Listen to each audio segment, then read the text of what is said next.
기도하겠습니다. 참 좋으신 아버지 하나님, 이제 하나님의 말씀을 듣습니다. 전하는 자나 듣는 자나 하나님 말씀 앞에 아멘의 은혜를 누리게 하여 주시고, 또 특별히 우리 모든 성도들이 말씀 앞에서 변화되고 새로워질 수 있도록 인도하여 주시옵소서. 예수님 이름으로 기도하옵나이다. 아멘.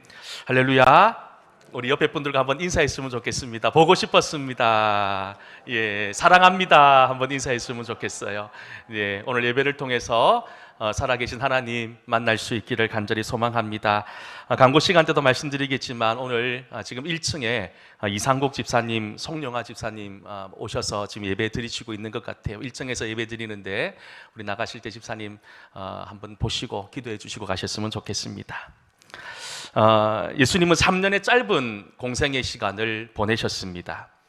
그 짧은 3년의 시간 동안 예수님 40여 회에 가까운 기적과 이적을 행하셨지요. 예수님께서 이렇게 수많은 이적과 기적을 행하신 이유는 하나님이 어떤 분이신지를 우리에게 보여주길 원하셨던 겁니다. 그리고 더불어 하나님의 백성으로 사는 우리들이 어떤 인생을 살아야 되는지 이 이적과 기적을 통해서 밝혀 말씀해 주신 것이지요.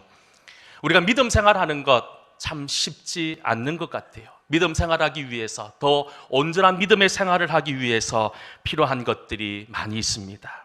하나님을 예배하는 온전한 마음이 있어야 됩니다.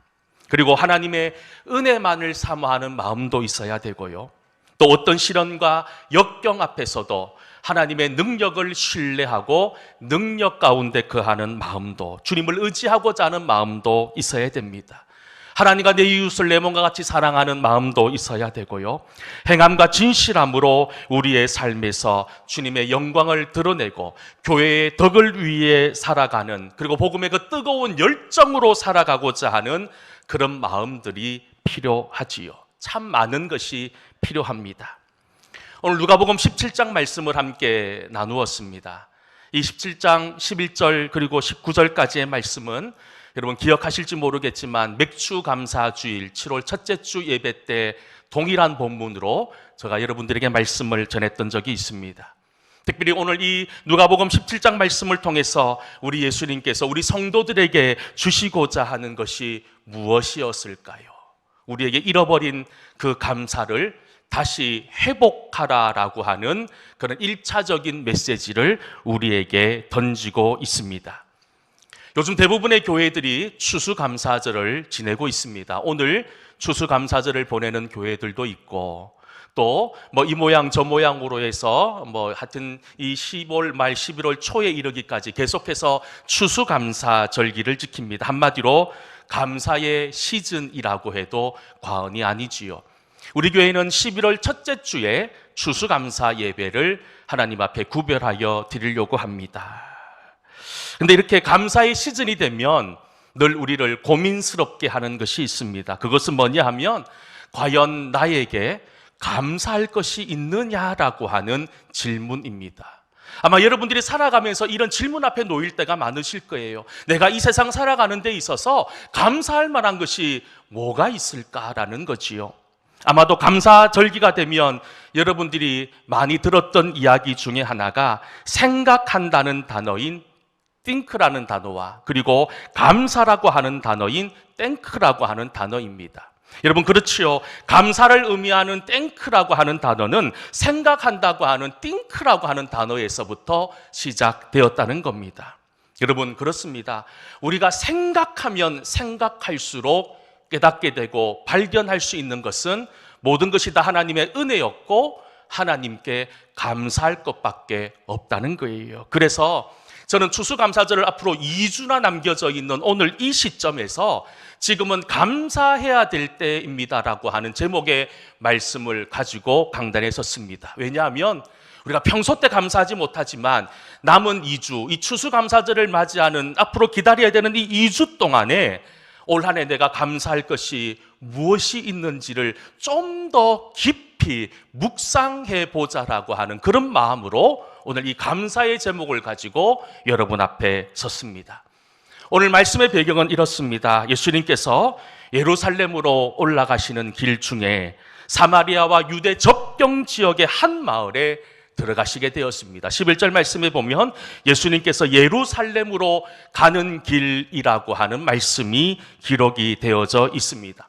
여러분, 이 말씀의 의미는 이제 예수님께서 십자가를 지시고 고난받기 위해서 예루살렘 성으로 올라가고 있는 그 과정 중에 있었던 한 이야기를 소개하고 있다는 겁니다. 특별히 예수님께서 이 예루살렘으로 고난의 현장으로 올라가시는 과정 속에서 3번씩이나 내가 이제 고난을 받아서 십자가를 지고 죽을 것이다라고 하는 예수 그리스도의 이 고난의 의미에 대해서 제자들에게 끊임없이 가르쳐 주셨습니다.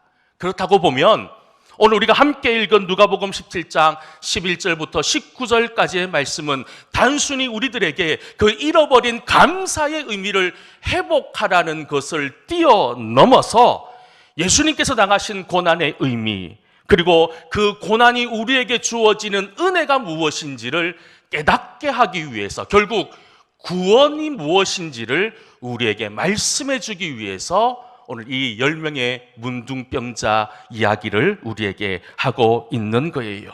오늘 말씀은 이렇습니다. 11절부터 13절까지의 말씀에 보면 예수님께서 한 마을에 들어가실 때 그를 알아본 한센병 10명 환자가 예수님을 부르는 장면으로 시작됩니다. 11절부터 13절까지의 말씀을 우리 같이 한번 천천히 읽어보도록 하겠습니다. 예수께서 예루살렘으로 가실 때 사마리아와 갈릴리 사이로 지나가시다가 나병 환자 10명이 예수를 만나 멀리 서서 소리를 높여 이르되 예수 선생님이여 우리를 불쌍히 여기소서 하거늘. 아멘. 여러분, 오늘 말씀에 보십시오. 나병 환자 10명이 나오고 있습니다. 그 당시 이 나병에 걸리게 되면 특별 대상, 특별 관리 대상이 되었습니다.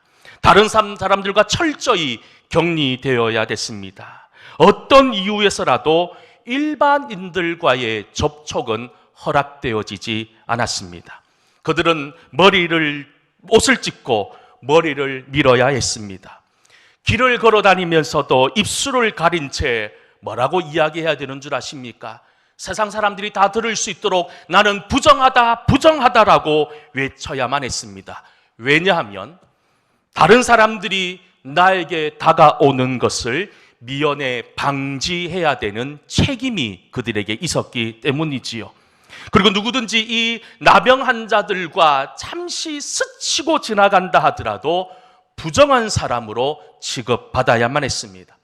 거의 불가능했지만 혹여나 기적적으로 병에서 치료받았을 때에는 제사장에게 가서 제사장의 확인을 득하고 그리고 하나님 앞에 예물을 드린 후에 그 다음에서야 자신의 일상으로 돌아갈 수 있었던 사람입니다.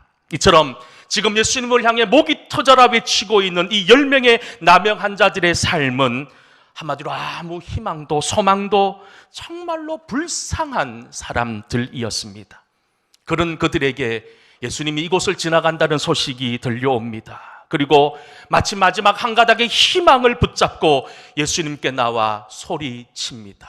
그런데 여러분, 나병에 걸리신 분들을 보신 분 적이 있으십니까? 나병에 걸리면요, 이 성대가 다 사라집니다. 소리가 나오질 않아요. 말이 나오질 않습니다. 그런데 여러분, 이 아무 말도 나오지 않는, 알아들을 수 없는 그 목소리로 예수님을 부르고 있는 거예요. 예수님, 예수님 부르고 있는 그 나병 환자들의 그 간절함이 여러분 느껴지십니까? 예수님께 가까이 다가가지도 못했습니다. 들리지도 않는 목소리로 예수님 들으라고 목이 터져라 외치고 있습니다. 왜냐하면 자신들의 이 모든 연약함과 질병을 고쳐주실 유일한 분은 하나님밖에 없었다는 사실, 그것을 알았기 때문에 필사적일 수밖에 없었던 것이요. 그런 것 같아요. 이런 그들의 간절한 믿음이 그들을 기적의 자리로 이끌었습니다. 그렇습니다. 믿음, 신앙이라는 것은 다른 복잡한 게 아닌 것 같아요. 예수님을 바라보는 게 믿음입니다. 예수님을 소망하는 것이 신앙 아닐까요? 그렇습니다. 우리가 예수 그리스도를 바라보는 것에서부터 믿음은 시작된다는 거예요. 답이 없는 세상 속에 살고 있습니다. 이 답이 없는 세상 속에 유일한 답은 예수님밖에 없다는 거예요. 사랑하는 성도 여러분, 여러분들이 인생의 문제들을 가지고 예수님께로 달려갈 수 있는 은혜가 있기를 다시 한 번 더 간절히 소망합니다. 예수님이면 충분합니다. 예수님이면 이 모든 문제를 해결해 줄 수 있다라고 하는 분명한 믿음의 확신을 가지고 주님 앞에 설 때에 하나님은 우리가 알지 못하는 놀라운 기적으로 응답해 주신다는 거예요. 오늘 말씀을 자세히 한번 보십시다. 10명의 이 나병 환자들이 소리를 칩니다. 그 소리를 들으신 예수님께서 그들을 보시자마자 이렇게 말씀하셨습니다. 14절 말씀이지요. 함께 읽어보겠습니다. 보시고 이르시되 가서 그들이 다가가 깨끗함을 받은지라. 아멘. 우리가 이 말씀을 자세히 보셔야 돼요. 뭐라고 말씀하셨습니까? 예수님께서 그들에게 가서 먼저 제사장들에게 너희의 몸을 보이라고 했습니다. 순서가 좀 바뀐 것 같지 않습니까? 그들의 병은 아직 낫지 않았습니다. 여전히 이 나병이 몸에 가득했습니다. 온몸이 썩어 피고름으로 가득했습니다. 도저히 맡을 수 없는 썩는 냄새가 진동하고 있는 그 상황이었던 거예요. 병이 여전했다는 거예요. 만약 병도 낫지 않은 채 제사장을 만나러 가는 길에 무슨 봉변을 당할지 모르는 그런 상황이었던 거예요. 병이 나아서 제사장에게 간 것이 아니었다는 것을 이야기합니다. 그러나 그들은 예수님의 말씀을 믿었습니다. 말씀을 믿고 여전히 자신들의 몸에 이 문둥병이 가득함에도 불구하고 자신의 몸을 제사장에게 보이기 위해서 길을 나섰다는 거예요. 그런 것 같아요. 지금 이 10명의 나병 환자들, 눈에 보이는 대로 믿지 않았던 겁니다. 비록 눈에는 여전히 이 나병이 있었음에도 예수님께서 고쳐주신다라고 하는 그 믿음, 그 말씀을 붙들고 행동했다는 겁니다. 여러분, 이런 행동의 결단을 통해서 하나님의 응답이 임하는 거예요. 여러분, 우리가 사실 믿음 생활하는 게 가장 힘든 것이 이것 같아요. 우리가 여리고성을 돌았던 이스라엘 백성들을 한번 생각해 보십시다. 한 바퀴 돌 때 벽돌이 조금 깨어지고, 두 바퀴째 돌 때 벽돌에 금이 가고, 뭐 이런 조금씩의 변화라도 있으면 순종하기 쉬울 텐데 변화가 없습니다. 아무런 변화가 없는 거예요. 이 나병 환자 10명도 마찬가지였습니다. 제사장에게 몸을 보이러 가는데 여전히 내 쌀은 썩어 들어가고 있고 내 쌀에서 썩는 냄새가 나고 있었던 거예요. 그럼에도 불구하고 제사장을 향해 나아갈 수 있었던 믿음. 우리가 잘 알고 있는 믿음장 히브리서 11장 1절은 이런 말씀을 우리에게 하고 있습니다. 믿음은 바라는 것들의 실상이요 보이지 않는 것들의 증거니. 여러분, 나병 환자 10명, 자신의 몸에 어떤 변화도 없었음에도 불구하고 나을 것을 믿은 채 제사장으로 나아갔습니다. 병이 나아서 간 것이 아니지요. 가는 길에 병이 나았습니다. 만약 그들이 예수님의 말씀에 순종하지 않은 채 제사장에게 가지 않았다면 그 병은 고침받을 수 없었을 겁니다. 결국 이런 믿음의 순종, 그 순종으로 말미암아 그들의 병이 해결되었던 겁니다. 여러분, 말씀해 보면 제사장에게 가고 있는 이 10명의 나병 환자들이 제사장에게 가는 그 길 가운데 자신의 몸이 깨끗해진 것을 발견합니다. 여러분, 놀랍지 않았을까요? 어찌 이런 일이 일어날 수 있었을까? 그들은 흥분했을 거예요. 너무너무 좋았을 거예요. 도저히 말로 설명할 수 없을 정도로 그들은 온 세상을 다 가진 그런 마음이었을 겁니다. 그런데 여러분, 이제 사랑하는 아내와 사랑하는 자식들, 자신 가족들에게 돌아갈 수 있겠다라고 하는 그런 마음이 밀려옵니다. 그리고 또 한 가지, 이 종교적으로 사회적으로 이제 사람들에게 손가락질 받으며 살았던 그 비참한 생활에서부터 탈출할 수 있다라고 하는 그것이 그들을 너무너무 행복하게 만들었을 겁니다. 그들은 제사장에게 자신의 몸이 깨끗해진 것을 확인받았습니다. 그리고 난 이후의 삶이 중요하더라는 겁니다. 여러분, 그들은 제사장에게 확인을 받은 이후에 9명은 다 자신들의 집으로, 자신들이 가고 싶은 곳으로 떠나버렸습니다. 오늘 말씀처럼 그 중에 한 사람만이 자신의 병이 나은 것을 제사장들에게 보이고 난 이후에 하나님께 영광을 돌리고 예수님을 찾아오는 이야기이지요. 그 당시 유대인들에게 멸시와 천대를 받았던 사마리아인이었다고 성경은 증언하고 있습니다. 유대인들은 어떤 사람들이었습니까? 나는 하나님의 백성이었다라고 자부하는 사람이었음에도, 하나님의 은혜로 질병이 고침받았음에도 그들은 하나님의 은혜를 잊어버렸습니다. 하지만 버림받은 백성이라 업신여김을 받았던 사마리아인은 그런 상황 가운데서도 하나님께 감사드리기 위해 예수님을 찾아왔다는 겁니다. 여러분, 감사라는 말을 우리는 참 자주 듣고 잘 쓰는 말이지요.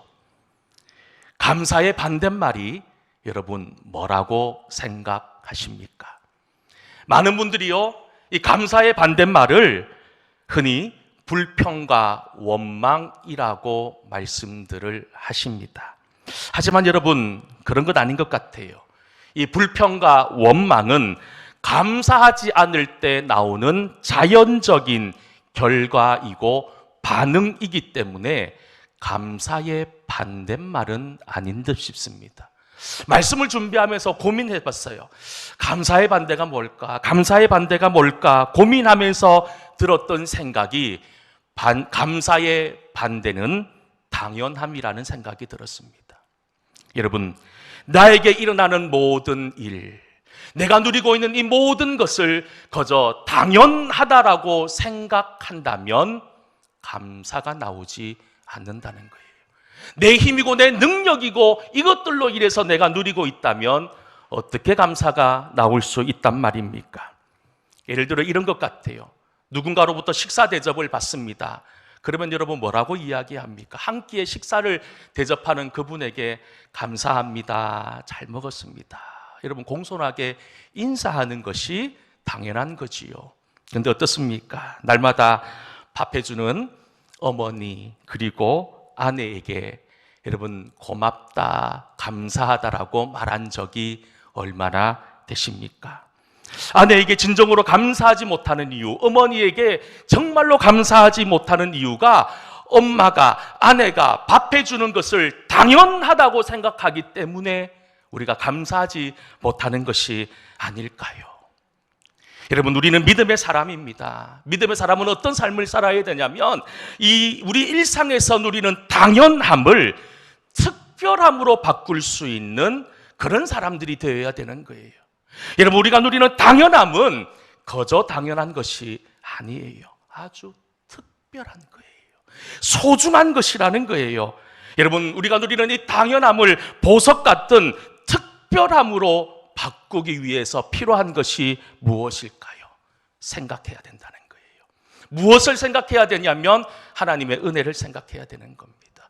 하나님이 지켜주신 것을 하나님의 마음으로 바라볼 때에 당연한 것이 특별함으로 바뀔 수 있는 거예요. 코로나19를 지나면서 우리가 그 전에 당연하게 누렸던 것이 무엇이에요? 함께 모여서 예배드리고 함께 교제하고 식사하고 함께 교제하는 것이 너무나 당연한 일상이었어요. 코로나19로 인해서 여러분, 우리가 함께 모이지 못했어요. 함께 예배드리지 못하게 됩니다. 그러니 여러분, 다시 모여서 예배드릴 때 그 감격은요, 말할 수 없을 만큼 너무너무 감사했던 기억들이 있지 않으십니까? 여러분, 우리가 참 믿음으로 살기 힘든 것 중에 하나가 이런 당연함, 이런 익숙함에서부터 시작되는 것이 아닐까요? 오늘 말씀에 나오고 있는 이 9명의 나병 환자들, 지금 자신에게 일어나고 있는 일을 당연한 것으로 생각했는지 모릅니다. 자기가 누리고 있는 이 회복의 은혜가 자신들의 노력과 수고의 결과라고 생각했는지 모릅니다. 그러니 예수님께 찾아올 이유도 없었던 것이지요. 당연한 결과였습니다.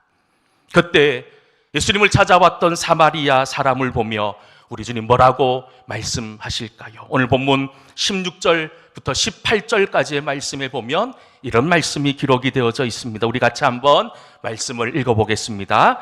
예수의 발 아래 엎드려 감사하니 예수께서 대답하여 이르시되 할 사람이다. 그 아홉은 어디 있느냐? 이 이방인 외에는 하나님께 영광을 돌리러 돌아온 자가 없느냐 하시고 10명에게 그 답을 받았습니다. 예수님 그 9명은 어디 있느냐라고 질문합니다. 그리고 이 이방인 외에 하나님께 영광을 돌리러 찾아온 사람이 없느냐라며 그때 예수님의 마음은 어떠했을 거예요? 답답했다는 거예요. 너무너무 답답했다는 겁니다. 그러면서 이제부터 중요합니다. 그 돌아온 이방인 사마리아 사람에게 하나님 무엇을 주시는 줄 아십니까? 구원의 은혜를 선포하셨다는 거예요. 우리는 이 세상 살아가면서 기적의 주인공은 될 수 있습니다. 하나님의 기적을 맛볼 수 있어요. 근데 여러분, 이 기적의 주인공으로 우리는 멈춰서는 안 된다는 거예요. 우리가 이 기적에 필요한 것은 우리가 구원받는 사람이 되어야 되기 때문 아닙니까? 여러분, 저는 여러분들의 인생이 기적에서 멈추지 않기를 소망합니다. 한 발짝 넣어가서 하나님께 감사함으로 하나님에게 구원의 은총을 누리는 복된 인생들 될 수 있기를 간절히 소망합니다. 그렇습니다. 우리가 지금 누리고 있는 이 당연함들 특별함으로 바꾸어야 됩니다. 이런 특별함으로 바꾸기 위해서 얼마나 힘들고 얼마나 어려운지 저는 잘 알고 있습니다. 아마 여러분들도 잘 알고 있으실 거예요. 왜냐하면 우리 사람들은 중력의 힘에 이끌립니다. 그냥 높은 곳에서 낮은 곳으로 떨어지는 중력의 힘이 아니라 우리는 항상 불평과 원망의 자리로 몰아내는 죄의 중력에 속해 살고 있기 때문에 여러분, 당연함을 특별함으로 바꾸는 것이 결코 쉬운 일이 아니라는 겁니다. 감사는요, 추수감사절 이렇게 감사절기에만 하는 것이 아니지요. 하나님 성경 말씀을 통해서 항상 기뻐하라, 쉬지 말고 기도하라, 범사에 감사하라라고 우리에게 분명 말씀하셨습니다. 여기서 범사에 감사하라는 말씀은요, 범사에 하나님을 인정하라는 말씀입니다.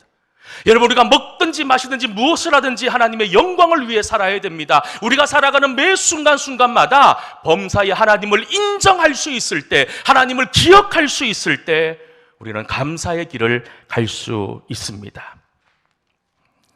전라도 여수 초입에 보면 예양원이 있습니다. 많은 성도들이 이 예양원을 방문하지요. 아마 여러분들도 이 예양원을 방문해 보신 적이 있으실 겁니다. 그곳에는 손양원 목사님의 순교 기념관이 자리 잡고 있습니다.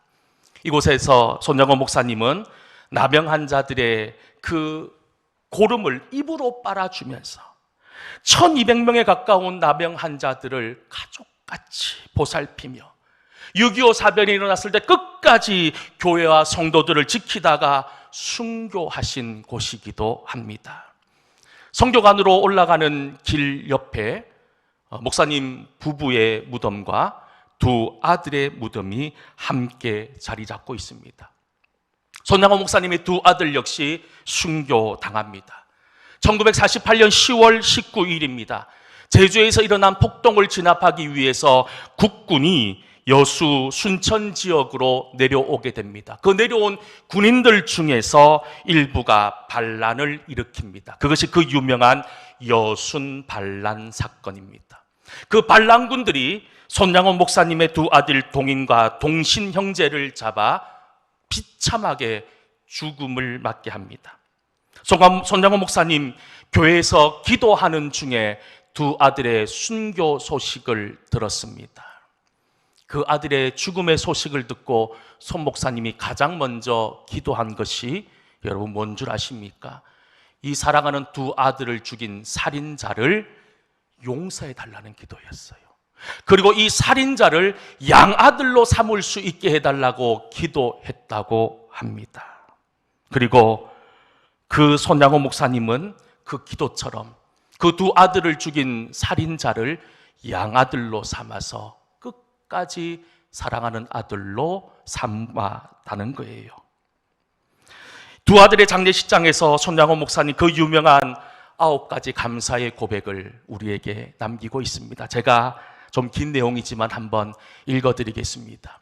여러분 입장을 바꿔놓고 받으셔야 돼요. 내 아들이 죽었다고 생각하시고 한번 들어보십시오. 첫째, 나 같은 죄인의 혈통에서 순교의 자식들이 나오게 하시니 하나님 감사합니다. 둘째, 허다한 많은 성도들 중에 어찌 이런 보배들을 주께서 하필 내게 맡겨주셨는지 그 점 또한 주께 감사합니다. 셋째, 삼남 삼녀 중에서도 가장 아름다운 두 아들 장자와 차자를 바치게 된 나의 축복을 하나님께 감사합니다. 넷째, 한 아들의 순교도 귀하다 하거늘 하물며 두 아들의 순교일이요 하나님 감사합니다. 다섯째, 예수 믿다가 누워 죽는 것도 큰 복이라 하거늘 하물며 전도하다 총살 순교 당함이리요 하나님 감사합니다. 여섯째, 미국 유학 가려고 준비하던 내 아들 미국보다 더 좋은 천국에 갔으니 내 마음 안심되어 하나님 감사합니다. 일곱째, 나의 사랑하는 두 아들을 총살한 원수를 회개시켜 내 아들 삼고자 하는 사랑의 마음을 주신 하나님께 감사합니다. 여덟째, 내 두 아들의 순교로 말미암아 무수한 천국의 아들들이 생긴 것이 믿어지니 우리 아버지 하나님께 감사합니다. 아홉째, 이 같은 역경 중에서 이상 8가지 진리와 하나님의 사랑을 찾는 기쁜 마음, 여유 있는 믿음 주신 우리 주 예수 그리스도께 감사합니다. 끝으로 나에게 분수에 넘치는 가분한 큰 복을 내려주신 하나님께 모든 영광을 올려드립니다. 사실 이 기도문을 읽을 때마다 감동이 됩니다. 사실 아버지의 마음에서 사랑하는 두 아들을 먼저 보낸 비통한 아비의 마음은 하나도 보이지 않습니다. 손양호 목사님이 매정한 아버지였기 때문에 그랬을까요? 애써 비통한 마음을 감추고 이 기도문을 올리고 있는 것일까요? 아니에요. 진짜 감사였습니다. 왜 이렇게 진짜 감사할 수 있었던 것일까요? 하나님과 동행했기 때문입니다. 하나님의 은혜가 무엇인지를 알았기 때문 아닐까요? 그런 것 같습니다. 우리가 보잘것없는 작은 일에서부터 감사할 줄 알아야지만 큰 일에도 감사할 수 있다는 거예요. 저는 가끔 여러분들에게 이런 말씀을 드리곤 합니다.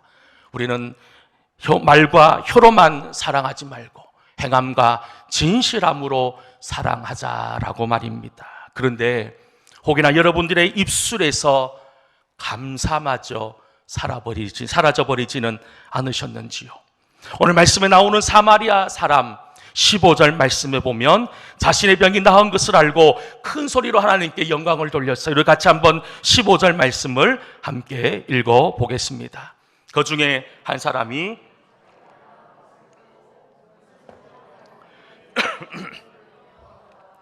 하나님께 영광을 돌리며 돌아왔다는 겁니다. 큰 소리로.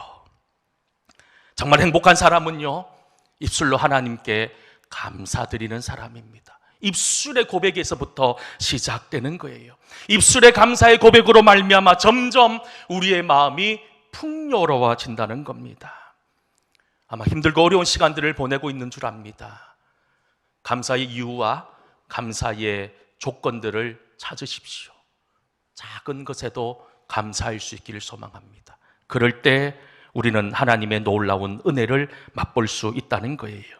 그런데 여러분, 우리의 감사가 그저 입술의 고백으로만 멈춰 있으면 안 되겠지요. 한 단계 더 나아가야 되는 거예요. 한 발짝 더 나아가야 됩니다. 그것이 무엇일까요? 손양호 목사님 성교 기념관 1층에 들어가면 손양호 목사님이 두 아들의 장례식을 마친 이후에 드린 감사 헌금 봉투가 색바란색 그대로 전시가 되어져 있습니다. 장례를 치르고 두 아들을 잃고 감사의 뜻을 담아서 주님 앞에 헌금을 드렸습니다. 봉투에 1만 환이라고 적혀 있습니다. 사실 1만 환이 얼마인지는 모르겠어요. 화폐 단위가 그때와 지금이 다르기 때문이지요. 근데 그 기념관에서 가이드하는 권사님의 얘기를 듣고 충격을 받았습니다. 이 1만 환은 손양원 목사님의 10년치 생활비였다고 합니다. 여러분, 말이 되는 이야기입니까? 사랑하는 두 아들, 그 두 아들을 먼저 보낸 것도 억울해 죽겠는데 그것을 하나님께 감사하다고 10년치 생활비를 하나님께 올려드릴 수 있었던 목사님. 우리가 하나님 앞에 감사하는 삶을 산다는 것, 어떻게 보면 우리가 생각하는 가장 귀한 것을 하나님 앞에 올려드리는 것이 아닐까요? 여러분, 지금 우리가 살고 있는 이 세상, 하나님 위에 자리 잡고 있는 것이 있습니다. 바로 물질입니다. 여러분, 우리가 하나님 앞에 하나님 위에 있는 물질을 온전히 드리지 못하면 감사의 사람으로 나아갈 수 없습니다. 마리아는 예수님이 잡히신 그 순간에 자신이 그토록 소중하게 아끼고 있었던 값비싼 향유를 주님 앞에 전부 내어 놓았던 일을 우리는 잘 알고 있습니다.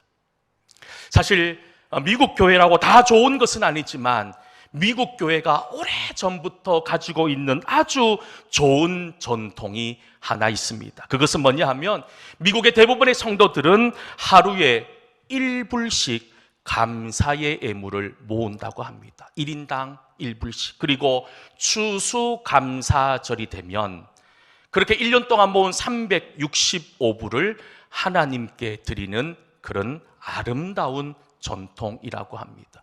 부모들은 아이들에게 그렇게 가르친다고 합니다. 내가 오늘 이렇게 하루 동안 하나님 은혜 가운데 살아간 것에 대해서 감사하라는 거예요. 내가 하루 세끼 밥을 먹여서 살 수 있는 것에 대해 감사하라는 거예요. 내가 학교 다닐 수 있고 따뜻한 집에 살 수 있는 것에 대해 감사라고 가르칩니다. 그리고 하루에 1불씩 모으라고 이야기합니다. 그리고 추수감사절이 되면 그렇게 모은 365불을 온 식구들이 각각 봉투에 담아서 하나님께 드린다는 겁니다.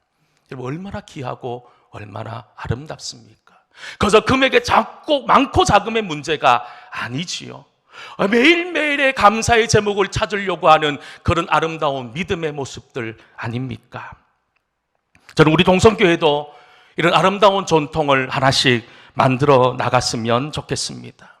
1년에 한 번 드리는 우리 추수감사의 예물은 보통 때 우리가 드리는 감사의 예물과는 좀 달라야 되지 않겠습니까? 1년 동안 나를 지켜주신 그 하나님의 은혜를 기억하며 드리는 예물입니다. 코로나19 동안에 여러분 확진자가 되지 않고 내가 이렇게 건강한 모습으로 살 수 있는 것이 얼마나 감사합니까? 여러분, 우리가 감사의 제목들을 찾아보면 여러분 너무너무 많다는 겁니다. 그래서 여러분, 우리가 미국 성도들처럼 하루에 1불씩 모아서 각 사람들마다 365불을 하나님께 예물을 드릴 수는 없다 하더라도 저는 이런 전통이 세웠으면 좋겠어요. 우리 성도들이 이 추수감사 예물만큼은 우리가 한 달에 한 번 구별하여 드리는 11조만큼 하나님께 드리는 이 전통들을 세워나가는 그런 것이 우리에게 필요하지 않을까. 물론 힘들 거예요. 제가 이 말씀을 드리면 성도들이 어떻게 생각할까 염려도 됩니다. 아니, 목사가 무슨 저런 이야기까지 해? 여러분, 그런데 여러분, 제가 여러분들의 돈의 문제를 가지고 이야기하는 것 아니에요. 그 마음을 기억하자는 거예요. 내가 하나님의 은혜를 정말로 한번 생각해 보자는 거예요. 그래서 여러분, 가능하면 이번 추수감사절부터라도 우리의 감사의 의미가 좀 달라졌으면 좋겠어요.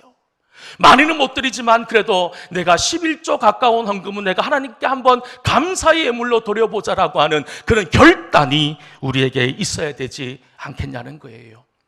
앞으로 추수감사절이 2주가 남았습니다. 2주 동안 여러분 한번 잘 생각해 보십시다. 하나님의 은혜가 얼마나 위대하신지, 하나님이 나에게 베풀어 주신 그 사랑이 얼마나 크고 놀라운지를 말입니다. 그러면 감사할 수밖에 없다는 거예요. 성도 여러분, 당연함을 넘어서 특별함의 은혜를 누릴 수 있는 저와 여러분 모두 다 될 수 있기를 주의 이름으로 간절히 축원합니다. 기도하겠습니다. 은혜로우신 하나님, 지금은 감사할 때임을 깨닫고 힘껏 주님 앞에 감사할 수 있는 인생들 되게 하여 주시옵소서. 당연한 것들을 뛰어넘어 특별함으로 아멘하게 하여 주시고 모든 것이 하나님의 은혜임을 고백하는 우리 모든 성도들 다 될 수 있도록 하나님 함께하여 주옵소서. 예수님 이름으로 기도하옵나이다. 아멘.